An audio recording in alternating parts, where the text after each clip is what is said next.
அனைவருக்கும் வணக்கம். இது சாய் கவிச்சாரல். நான் ஜிவி. டிஎன்பிஎஸ்சி, டிஆர்பி எக்ஸாமெல்லாம் இப்போ முடிஞ்சிருக்கு. நான் கொஞ்ச நாள் தான் இப்போ வீடியோ போட்டேன் டிஎன்பிஎஸ்சி, டிஆர்பிக்கு. இப்போ டிஆர்பி ஸ்டூடெண்ட் என்னோடய வீடியோவை பார்த்துருந்தாங்கன்னா கண்டிப்பாக பாஸ் பண்ணியிருக்க முடியும். நான் 10th ஏழியல் தான் என்னால் போட முடிஞ்சிடுச்சு இந்த குறுகிய காலத்தில். இருந்தாலும் அந்த கொஸ்டினெல்லாம் பார்க்கும்போது அந்த வீடியோவை நான் 36 வீடியோ போட்டேன். அந்த வீடியோ மட்டும் பார்த்துட்டு இருந்தாங்கன்னா கண்டிப்பாக தமிழில் பாஸ் பண்ணியிருக்க முடியும். இப்போவும் நீங்கள் சாய் கவிச்சாரல் வீடியோலாம் பாருங்கள். எக்ஸாம் வரப்போ அவசரமாக நோட்டிஃபிகேஷன் வந்ததும் படிக்காதீங்க.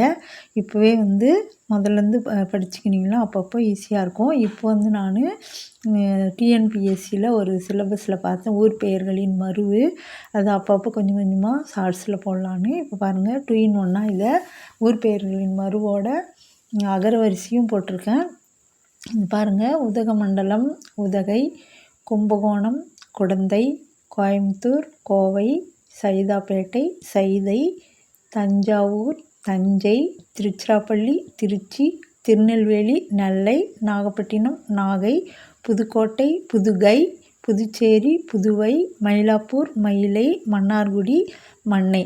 இதில் பார்த்திங்கன்னா முதல்ல உயிரெழுத்தெல்லாம் போட்டுருக்கோம். அடுத்து காவரிசை, கூக்கு அடுத்து கோ வர்றதுனால கும்பகோணம், கோயம்புத்தூர் போட்டாச்சு. இந்த தாவரிசையில் மட்டும் பார்த்திங்கன்னா 2 தீ வருது. அது மாதிரி வரும்போது 2வது எழுத்து நம்ம பார்க்கணும். 2வது எழுத்தும் ரூ வர்றதுனால 3வது எழுத்து பார்க்கணும். 3வது எழுத்தில் இச்சு வரிசை முதல்ல வர்றதுனால திருச்சிராப்பள்ளி முதல்ல எழுதிட்டு திருநெல்வேலி அப்புறம் எழுதியிருக்கேன். அதே மாதிரி புதுக்கோட்டை, புதுச்சேரி பார்த்திங்கன்னா முதல் எழுத்தும் ஒரே மாதிரி வருது, 2வது எழுத்தும் ஒன்றா வருது.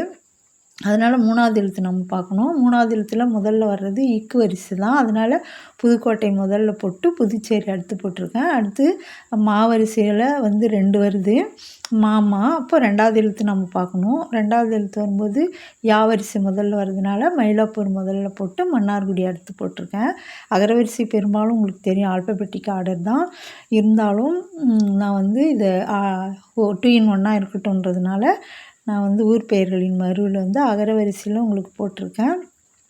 வீடியோ பிடிச்சிருந்தால் லைக் பண்ணுங்கள், ஷேர் பண்ணுங்கள், சப்ஸ்கிரைப் பண்ணுங்கள். தேங்க்யூ.